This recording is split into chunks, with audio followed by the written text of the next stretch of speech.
Allah.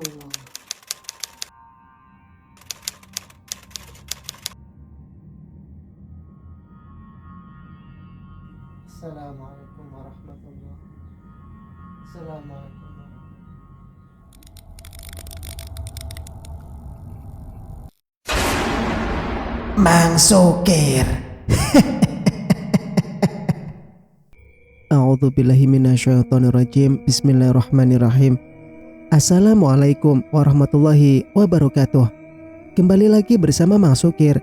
Untuk cerita kali ini, Mang Sukir masih melanjutkan cerita yang sebelumnya, Pasumpahan Tubo.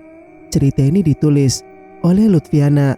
Bagi teman-teman yang ingin membacanya secara langsung, teman-teman bisa langsung kunjungi link yang saya sudah sertakan ada di deskripsi.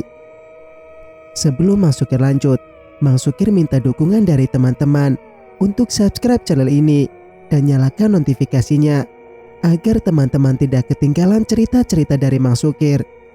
Dan tak usah berlama-lama, langsung saja kita ke ceritanya. Selamat mendengarkan. Selama 3 hari Raya berdiam diri di kamar, Atu dan neneknya menjadi gerah melihatnya. Pagi hari, Atu Mohtar memanggil Raya untuk duduk bersamanya. Wajah Raya lesu dan kering. Ia tak menyentuh minuman dan makanan. "Raya, maafkan Atumu ini. Kenapa saya baru tahu sekarang? Bagaimana saya akan pulang ke kampung nanti? Atu tidak bermaksud memisahkan kamu dari ibumu. Situasinya saat itu sedang kacau. Makanya saya izinkan kamu pulang sekarang. Atu yakin kamu sudah dewasa bisa menghadapi semua. Tapi saya nggak mau bersekutu dengan jin Atu." Raya histeris. Ia makin larut dalam nelangsa. "Kita cari cara mengangkatnya. Atu kenal seorang dukun hebat. Tetapi perlu niat dari pewarisnya, yaitu kamu, Raya." "Bukan saya, Tuk. Saya tidak mau jadi induk tubuh." "Atu juga tidak mau kamu menjadi induk tubuh. Pilihan ada di tanganmu. Kamu mau memakai atau membuangnya. Jika tidak, ia akan tetap menjadi benalu, membunuh semua keluarga kita, Raya," tegas Atu Mohtar. "Tidak adakah cara lain? Tidak ke dukun, Atu? Tetap juga nanti akan syirik. Kita bisa meruqyah rumah gadang." Raya memberikan usulan yang mungkin dapat dilakukan. "Bagaimana jika orang alim tidak bisa mengusir?" "Kita belum mencoba." "Baiklah, kita lakukan." Raya mulai berhenti menangis. Ada harapan untuk bisa lepas dari cengkramannya. Nenek Lana merasakan apa yang dialami gadis itu lantas merangkul pundaknya. Menghibur hati gadis yang sedang risau, Raya dan Atu Mohtar pulang lagi ke kampung. Ia mencari kenalan ustadz untuk bisa meruqyah. Singkat cerita, di kelas Raya melangkah mondar-mandir karena sedang menunggu Feli. Mereka berencana pergi ke kantor MUI untuk menemui Arif yang sedang bekerja di sana. Arif satu-satunya orang yang sering membahas tentang ruqyah dalam pengajiannya. Namun, Raya tidak mempertimbangkan lagi hubungan mereka. Ketika sudah sampai di sana, Raya enggan masuk. Pikirannya bolak-balik. Degup jantungnya melaju kencang. Ia tak siap melihat Arif mengetahui rahasia keluarganya. Akan tetapi, Arif menjadi satu-satunya orang yang dapat membantunya sekarang. Raya mengumpulkan segenap keberanian. Bukan hal mudah baginya untuk bertemu langsung karena selama ini ia menyanjunginya. Sementara Arif yang sedang memainkan jari di mesin tik langsung berdiri ketika namanya dipanggil. Mendengar ada tamu yang ingin berjumpa, Ia menjadi penasaran langsung menuju ke ruang tunggu. Saat sampai di sana, ia melihat dua gadis berjilbab sedang larut dalam diam. Feli yang sedang duduk bersandar dan memicingkan mata, sedangkan Raya sedang berdiri sambil menggoyang-goyangkan kaki. Jemarinya memainkan pena. Pucuk dicinta ulang pun tiba. Apa maksud kedatangannya? Rai, iya. Gadis yang dipanggil menoleh. Menyadari kedatangan Arif, dia mencolek Feli. Iya Ustadz, saya mau bicara. Raya tidak dapat menahan sikap. Ia menjadi salah tingkah lagi. Gini, Ustadz, Raya mau minta tolong, tapi gak bisa bicara di sini. Di luar saja bisa. Untungnya Feli langsung menimpali. Oh, baiklah. Arif menyanggupi dengan wajah yang berusaha tenang. Sebenarnya Arif tak kalah berdebar-debarnya daripada Raya. Gadis itu juga telah lama memikat hatinya. Namun, sebagai orang yang tahu agama, ia hanya memendam rasa. Saat ini dia berharap balasan yang sama dari gadis itu. Berusaha mendapatkan pekerjaan supaya dapat dengan berwibawa melamarnya. Mereka memilih duduk di kantin samping kantor. Arif memesankan 3 teh pada pemilik kantin. Kemudian menanyakan kenapa Raya datang mencarinya. Apa yang mau dibicarakan dengan saya? Tanya Arif. Ustadz, bisakah Ustadz melakukan ruqyah? Kami membutuhkan orang yang bisa meruqyah. Raya balik bertanya. Oh, begitu. Saya tidak bisa, jawab Arif singkat. Jauh di dasar hatinya sangat kecewa. Hal yang dibicarakan bukanlah sebuah jawaban yang diharapkan. Tetapi agar Raya tak kecewa, ia akan berusaha membantu. Saya kenal seorang ustadz di pondok pesantren. Beliau guru ahli dalam meruqyah. Kita bisa mengandalkannya, imbuhnya. Alhamdulillah, kalimat yang keluar dari mulut Raya dan Feli. Sebelum kita lanjut, saya ingin tahu dulu alasan kamu mencari peruqyah. Pertanyaan ini membuat nyali Raya menciut. Jawaban apa yang tepat diberikan untuk Arif? Ia enggan memulainya. Raya mencolek pinggang Feli hingga terpekik. Ia melirik dengan ekor matanya memberi isyarat agar membantunya. Feli yang sedari tadi menyimak menjadi terkekeh. Di kampung Raya, tepatnya keluarganya ingin membuang tubuh yang masih ada, Ustadz. Raya membutuhkan peruqyah supaya bisa menghancurkannya, terang Feli. Kenyataan yang membuat Arif tercengang. Gelas yang dipegangnya diletakkan kembali. Kenapa tidak? Masalah yang tabu dibicarakan. Di luar dugaan dua gadis ini malah terang-terangan mengatakannya hingga ia menunda minumnya. Raya melihat perubahan ekspresi wajah sang ustadz. Kemudian Raya memberanikan diri menceritakan masa kecil dan masa lalu keluarganya. Beberapa kali Arif mengangguk-anggukkan kepala. Tidak menyangka perempuan yang diidamkannya selama ini menyimpan sebuah rahasia yang ditakuti oleh semua orang. Selesai Raya bercerita, Arif menyampaikan akan memberi kabar secepatnya, lalu meminta alamat Raya. Selama 1 jam mereka berbincang-bincang. Arif pamit untuk kembali ke kantor. Raya dan Feli mengucapkan terima kasih padanya. Saat mata mereka bersitatap, Raya tersenyum penuh harap. Membuat Arif menjadi tidak karuan. Sambil berjalan, hatinya berkata-kata, bagaimana ini?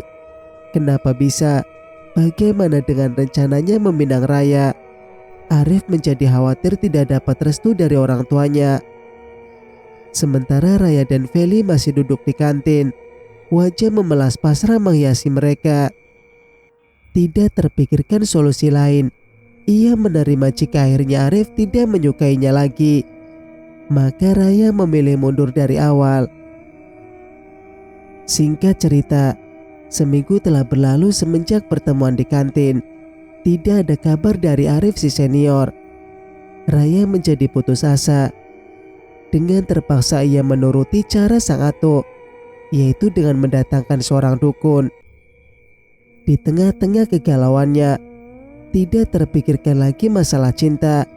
Ia sudah siap jika Arif menjauhinya. Raya menyibukkan diri membaca buku tentang ruqyah. Ia berharap cara ini berhasil. Sementara Atuk Muhtar sedang duduk di ruang tamu. Karena usianya yang sudah semakin menua, pada bulan September tahun ini genap 66 tahun. Penyakit sudah sering mampir. Sudah 2 hari diserang sakit kepala karena terkilir tulang pusirnya saat menarik gerobak martabak. Nenek muda Lena sedang memijit punggungnya dengan tarason. Terdengar ketukan pintu dan ucapan salam. Atuk Muhtar segera mengenakan pakaiannya. Kemudian nenek Lena membuka pintu. Ada seorang pria muda 27 tahun dan seorang bapak berumur 50 tahunan. Ia tak mengenal mereka, lalu menanyakan kedatangan mereka. "Kenalkan Bu, saya adalah temannya Raya," ujar Arif. Nenek muda Lena melempar senyum girang, lalu mempersilahkan mereka masuk. Ia beranggapan mereka datang melamar Raya dengan orang tuanya, seperti cerita cucunya saban hari. Namun, nenek muda Lena sedikit kecewa. Harapannya terlalu tinggi agar Raya segera menikah tak kunjung tiba. Malah Raya mengundang seorang peruqyah ke rumah bukannya pemuda yang siap meminangnya. Setelah tamu duduk, Arif mulai menceritakan pertemuannya dengan Raya. Atuk Muhtar segera mengingat obrolan dengan Raya tempo hari. Raya berhasil menemukan seorang peruqyah. Nenek Lena memanggil Raya yang sedang berdiam diri di kamar. Penampilannya yang biasa dengan jilbab mungil membuat Raya tampak lebih remaja. Sejenak Arif terpesona, tetapi ia cepat mengalihkan pandangan dan mengendalikan dirinya. Arif membawa seorang ustadz yang pandai meruqyah, bernama Ustadz Hairudin, seorang guru kitab kuning di pesantren yang terletak di Padang Luar. Hampir 2 jam mereka bercerita. Sang ustadz menawar langsung pulang ke Batu Batua keesokan harinya. Atuk Muhtar, nenek muda dan Raya menyanggupi. Singkat cerita, perjalanan yang bersejarah bagi Raya. Pulang kedua kalinya bersama Arif membuatnya linglung. Hanya bisa mencuri-curi pandang. Bersama mereka ada Atuk Muhtar dan Ustadz Hairudin. Untung saja Raya duduk di samping atuknya. Jika duduk dengan lelaki itu, entahlah apa yang akan terjadi. Keempat orang itu sampai di Batu Batua sore hari. Menjelang maghrib istirahat sejenak. Ruqyah dilaksanakan sesudah sholat Isya. Semua keluarga sudah berkumpul. Arif membawakan Al-Quran kepunyaan Ustadz. Sebelum dimulai, sang Ustadz menyampaikan petuahnya. "Semua keluarga yang hadir, dalam mengangkat bala ini tidaklah mudah. Selain niat dari ahli waris, ada syarat yang mesti dipenuhi. Pertama, semua di rumah gadang sudah dalam keadaan berwudu. Kedua, membaca surat Al-Baqarah. Kalau ada yang tidak pandai mengaji, ikut menyimak tidak apa-apa. Ketiga, tidak ada asap kemenyan, asap rokok atau asap dapur. Udara bersih.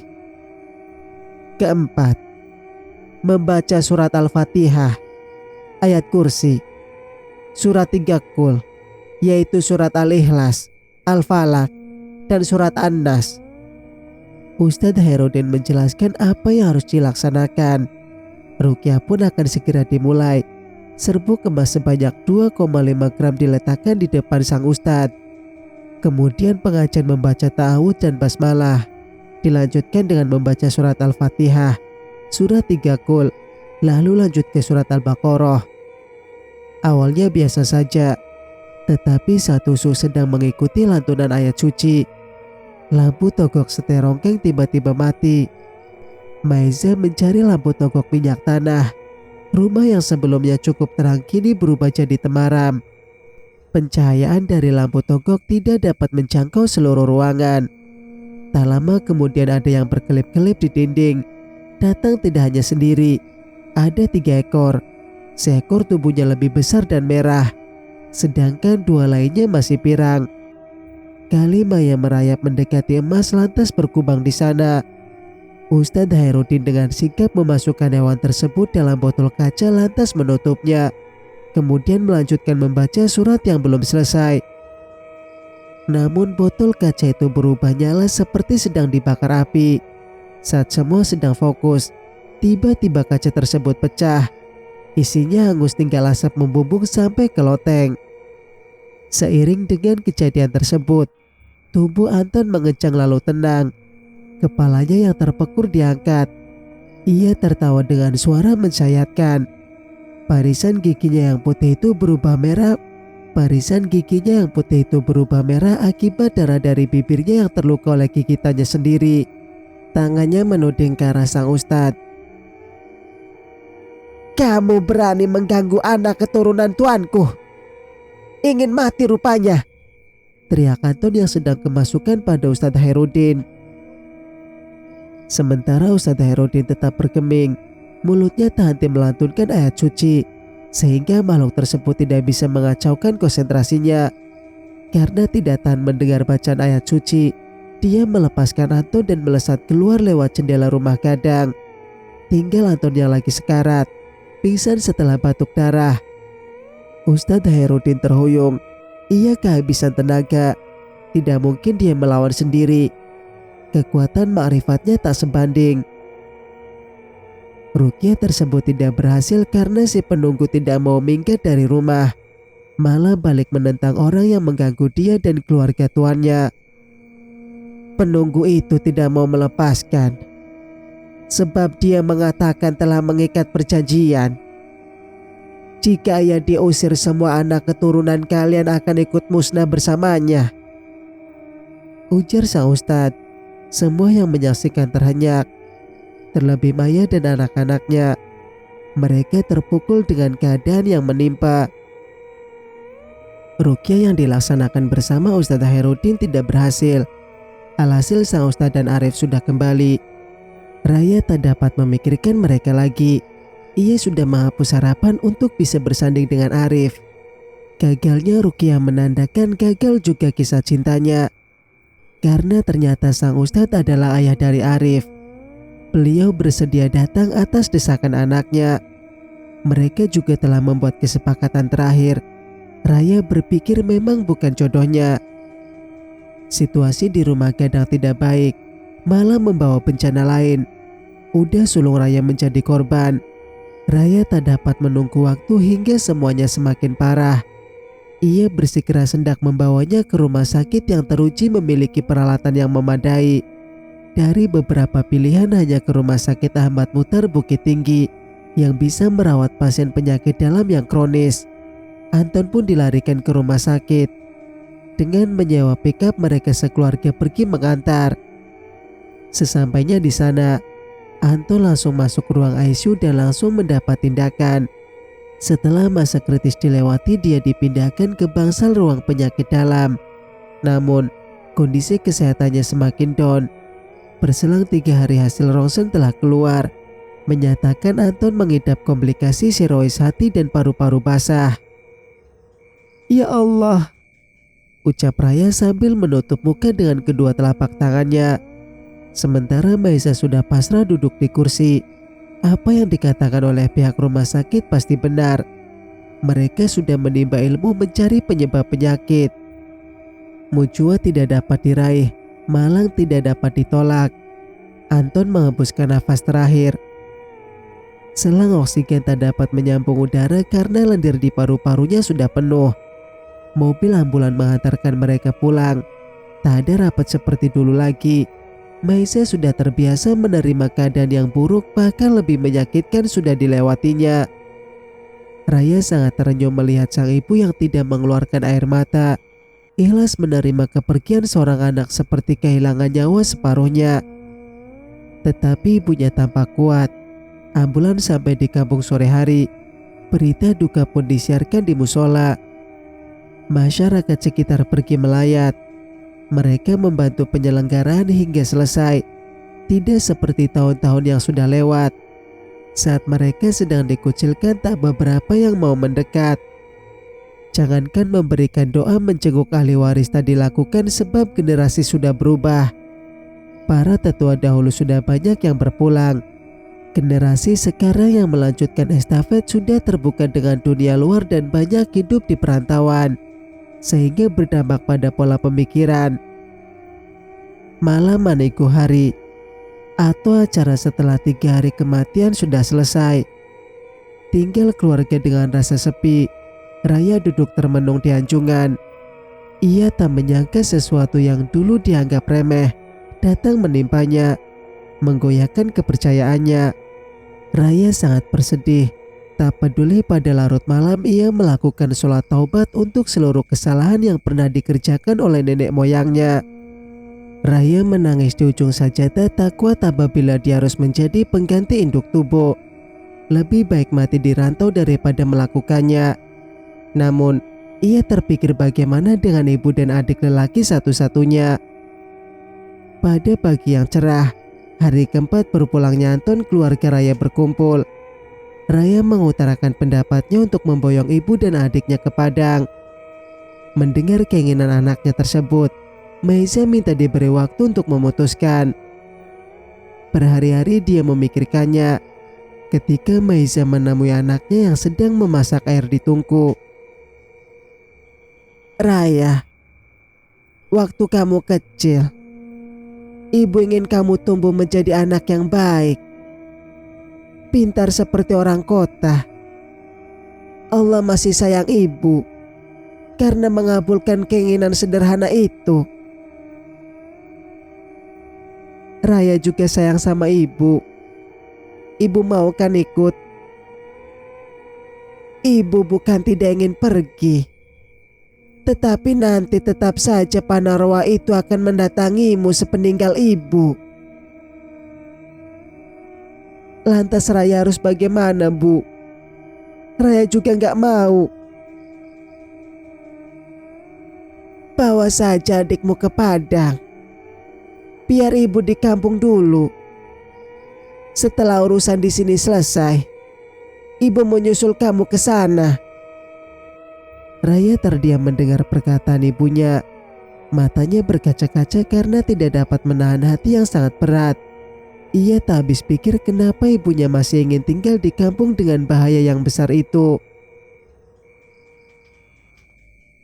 "Kalau kamu ingin tinggal, kita musnahkan dulu.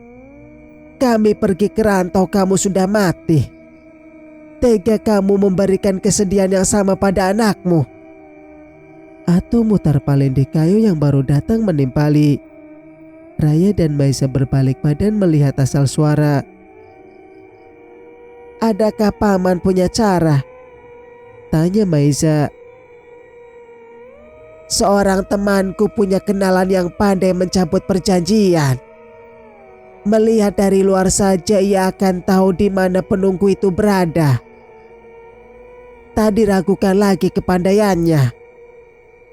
Katanya orang yang dapat mengangkat benda itu adalah yang memiliki penunggu pula. Bukan dia yang bertarung, tapi anak buahnya." "Dari mana, Tok?" tanya Raya yang merasa tertarik kabar tersebut. "Berasal dari daerah perbatasan. Atau lupa namanya. Memanfaatkan orang pandai bisa jatuh pada syirik, Tok."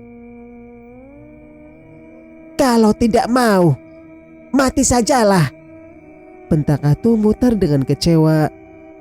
Atu Mutar paham dengan tingkat keagamaan Raya yang lebih tinggi darinya. Tetapi cara yang dicari oleh Raya tidak berhasil. Lelaki yang sudah memutih kepalanya itu sudah lelah dari tahun ke tahun hanya membahas hal tersebut. Sementara Raya dan Maiza tidak berkata apa-apa, larut dalam kebisuan, tidak mau menanggapi Atu Mutar yang sudah marah padanya. Atau Muhtar Palindikayo sudah bulat dengan pendapatnya. Tidak dapat ditawar-tawar lagi. Raya tidak diberi kesempatan bicara. Seminggu kemudian orang pintar betul telah datang, sedang menyiram-nyiram garam di halaman rumah Gadang. Mulutnya komat-kamit membaca mantra, sangat serius perawakannya. Sekilas kakek tua tampak sangar, pakaian hitam dengan ikat pinggang yang terbuat dari pelepah kapas. Ada pura berumbai-umbai yang digantung di pinggangnya. Kepalanya ditutupi dengan udang motif batik, ditambah dengan tongkat berhulu gading. Banyak orang menyaksikan atraksi si kakek tua. Ketika ia menghalau seekor ayam jantan, ketika ayam tersebut lari, disiksa sampai ayam tersebut lelah. Teman dari si kakek menceritakan jika ia sedang menyelesaikan ritual maka ia akan kerasukan. Jin dalam tubuhnya lah yang menggiring ayam tersebut mencari. Raya yang ikut memperhatikan di halaman, ia jadi ingat siapa kakek tersebut. Ia adalah orang pandai yang tinggal di daerah pelosok tempat KKN.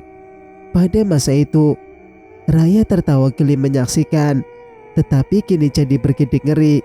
Raya memegang lengan ibunya.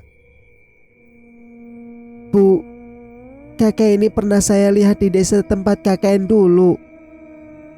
Jadi merinding saya, Bu." "Hus, jangan berisik. Lihat saja. Nanti atukmu dengar." Raya dan ibunya masuk dalam kerumunan dan mengikuti kemana langkah si kakek tersebut. Saat asyik-asyik melihat, orang itu merenggek dengan keras seperti suara kuda. Ia masuk ke dalam rumah melihat di loteng. Seolah-olah melihat sebuah benda. Si kakek tersebut menyibak kayu kaso yang lapuk. Terdapat sebuah kendi kecil buatan lama, tetapi tidak utuh lagi. Sudah pecah dan isinya telah menguap. Kemudian orang pandai tersebut berlari ke halaman dengan ayam berbulu hitamnya, mendekat ke pohon kelapa yang sudah meranggas. Dia mengorek pokok ada bekas terbakar di sana. Bagaikan melakukan sulap, si kakek memang pandai membuat orang ternganga dan tertarik dengan gelagatnya. Apalagi saat dia tertawa, gelegar suaranya membuat orang yang sedang menonton mundur beberapa langkah. Kemudian dia duduk bersila, mulutnya komat-kamit sambil meniup mata pisau berbentuk keris. Dengan sigap tangannya menyembelih ayam yang lemah itu, menabur darah di tempat bekas pembongkaran. Si kakek melihat Kato Muhtar dengan senyum penuh kemenangan. Orang yang menonton juga ikut memuji-muji kepandaiannya karena di zaman yang sudah berubah, masih ada orang yang bertalenta dalam bidang kemistisan. "2 ekor sudah saya tangkap. Akan saya buang di bawah kayu pundung dalam rimbo," ujarnya sambil mengangkat puro berumbai. Si kakek naik ke rumah Gadang untuk istirahat sejenak, tetapi matanya tajam masih memandang ke sekeliling rumah. Beberapa kali dia menarik nafas pelan. "Muhtar, satu lagi yang paling ganas. Saya tak bisa mengalahkannya. Masih bersemayam di rumah kalian," ujarnya dengan suara menyeramkan. "Di mana sarangnya ini?" "Saya masih mencari tempatnya." Raya mendengar percakapan antara atuknya dengan si kakek itu tergelak, tetapi ia langsung menghindar agar tak ketahuan. "Hebat pun tak bisa mengalahkan," gumamnya. Raya merasa baikan. Setelah ini pasti berhasil membawa ibunya ikut merantau. Ia ingin terlepas dengan masa lalu yang suram karena hidup di kota akan lebih damai. Sementara di rumah Arif, ayahnya Ustadz Herudin menasihatinya dengan keras. Ia tidak merestui anaknya menikah dengan keturunan induk tubuh. Niatnya memang baik, tidak ingin anaknya menderita. Ketika berkunjung tempo hari, Ustadz Herudin sudah mendengar cerita panjang mereka. Ia tidak ingin anaknya mengalami hal serupa. "Saya menyekolahkan kamu ke Padang sana. Kamu bisa mencari perempuan yang baik, tidak seperti gadis itu." Kalau kau ingin menikah juga, anak teman saya sama-sama mengajar di pesantren menjadi rebutan pemuda. Kamu saja yang tidak mau. Terang sang Ustadz dengan raut yang amat kesal. Arif yang masih membela Raya masih berusaha membujuk ayahnya. Ia yang lebih tahu dengan gadis itu. Dari kecil sudah lama merantau bersama dengan atuknya. Memiliki segudang prestasi, rajin ibadah. Gadis cantik itu persis seperti kriterianya. Ayah, dia sudah lama merantau. Tidak mengerti dengan kepercayaan-kepercayaan di kampungnya. Gadis itu gadis modern, ayah. Jika kamu tidak mendengarkan ayah, pergilah balik ke Padang. Jangan temui ayah kecuali ketika sudah ditanam di tanah merah. Ustadz Hairudin teguh dengan pendiriannya. Ayah tidak akan menyetujui sampai kapanpun. Imbuhnya. Ayahnya Arif berpaling, menjauhi anaknya. Selalu bertikai tidak akan membawa solusi untuk mereka. Sementara Arif yang semakin goyah, harapannya meminang Raya sudah hampir musnah. Banyak hambatan di antara mereka karena latar belakang keluarga yang berbeda. Raya berasal dari keluarga yang penuh masalah. Sedangkan Arif datang dari keluarga terpandang seorang ustadz dan pimpinan pondok. Bersambung, nantikan kelanjutannya di video berikutnya. Mang Sukir pamit. Wassalamualaikum warahmatullahi wabarakatuh.